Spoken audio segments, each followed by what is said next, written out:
Congress social media आणि digital प्लॅटफॉर्मच्या राष्ट्रीय अध्यक्षा सुप्रिया श्रीनेत याच कोल्हापूर दौऱ्यावर होत्या।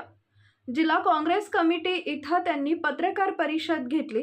त्यावेळी त्यांनी भाजपवर बोलताना जोरदार बॅटिंग केली। त्या म्हणाल्या, 400-500 हो गया ऐसा बोल रहे हैं, लेकिन किसानों के हाथ में सिर्फ 100-150 रुपए ही मिल रहे हैं। तो बाकी का पैसा क्या जा रहा है? आप कांग्रेस उसकी तहकीकात करेंगे? नहीं, मैं आपको बताती हूँ कहाँ जा रहा है।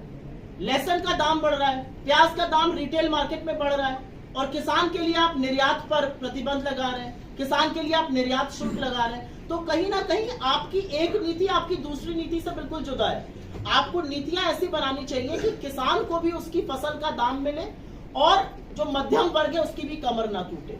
मध्यम वर्ग के आटे दही पर आप जीएसटी दे रहे हैं, दवाई पढ़ाई पर आप जीएसटी दे रहे हैं, बच्चे की पेंसिल पर आप जीएसटी दे रहे हैं। इस सरकार ने तो जो आप हेल्थ बीमा लेते हैं उस पर भी जीएसटी ले लिया, लाइफ इंश्योरेंस पर भी जीएसटी ले लिया, आपके बच्चे की पढ़ाई, आपकी हॉस्पिटल की बेड पर भी जीएसटी ले लिया।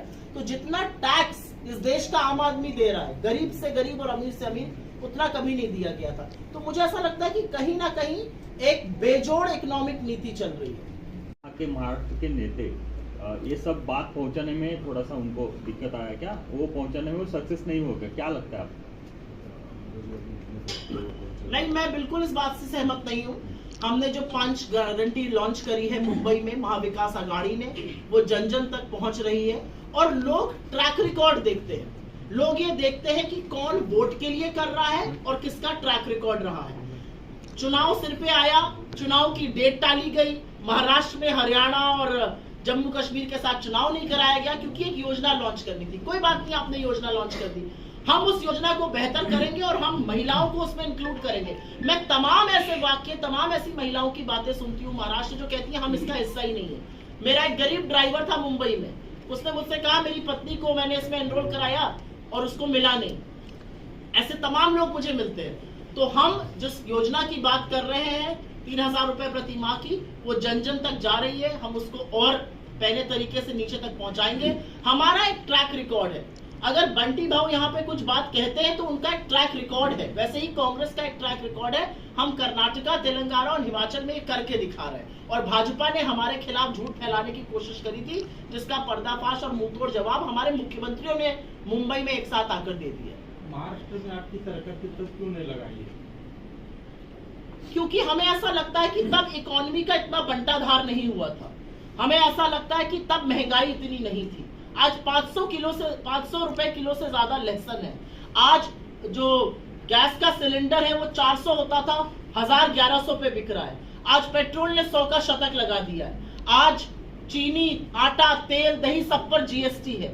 जो पकौड़ा तलने की हिदायत मोदी जी देते थे, 90 रुपए का तेल 220 हो गया है। तो हमें ऐसा लगता है कि इसका सबसे ज्यादा कुप्रभाव महिलाओं पर पड़ता है। जब घर में गरीबी आती है या घर में पैसा कमाई कम आती है, सबसे पहली रोटी कम खाने वाली घर की महिला होती है।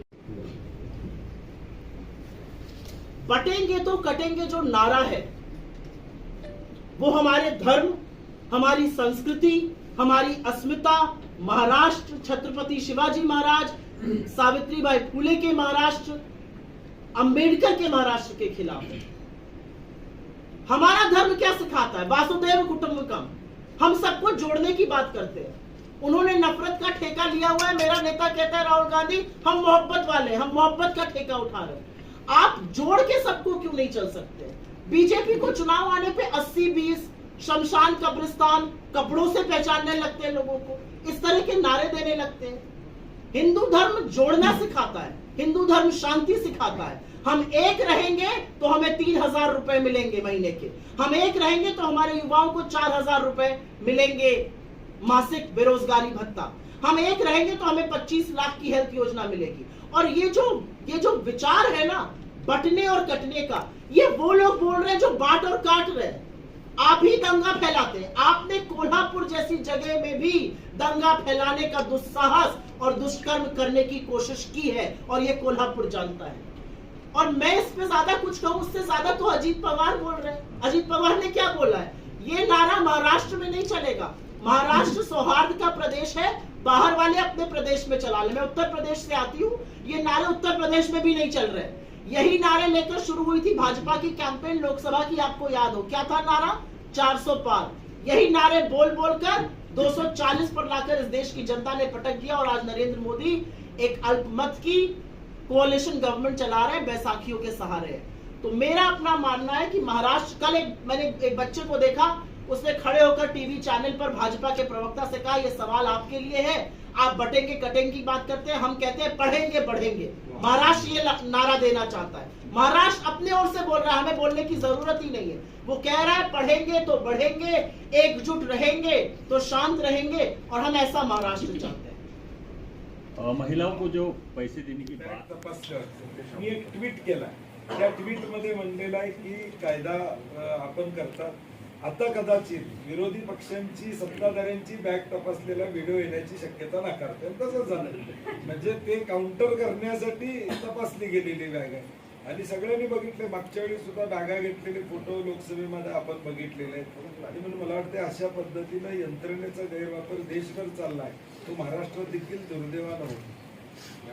कल उद्धव ठाकरे जी ने उससे पूछा था, लेकिन अफसर से आपने इससे पहले क्या मतलब 4 महीने में पहला बैग आपका मैं करने जा रहा हूँ। और मैं आपको याद दिला दूं, नरेंद्र मोदी जी का बैग एक अफसर ने उड़ीसा में जांच लिया था, उसके खिलाफ जांच बिठा दी गई।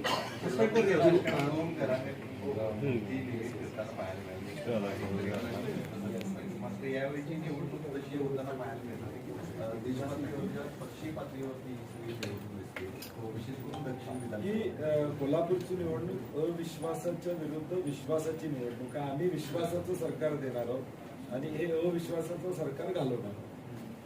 जिल्ह्यात सर्वच मतदारसंघात आपले प्रचार दौरे होते, कागदमध्ये सभांचं नियोजन आहे का? चालू आहे ना, गडिंग्लजला मध्ये जाऊन आलो मी ऑलरेडी, सगळे जिल्ह्यातल्या सगळ्या मतदारसंघात जाऊन आलो. परवा शाहवाडीची सभा झाली पाहिजे. बहुत धन्यवाद आप लोगों का. त्यानंतर एक नवी पहिल्यांदा संधी मिळते की एक सामान्य माणूस आमदार करायची संधी कोल्हापूरकरांना मिळते.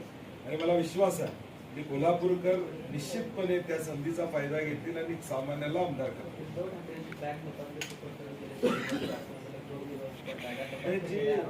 देवेंद्र फडणवीस यांच्याकडून देखील एक ट्विट केला गेलाय, कोल्हापूर विमानतळावर बॅग मी 4,500 कोटी रुपये कुठे माणसं ओळखत आहेत दुर्बीन घेऊन, त्यांना अजून सापडलेली नाही आहेत. त्यामुळे खोटं आश्वासन देणाऱ्या या भ्रष्ट सरकारला घरी बसवायचं ही भूमिका कोल्हापुरातल्या लोकांची. उत्तरमध्ये निवडणूक सगळ्यात Subscribe now and press the bell icon. Never miss an update.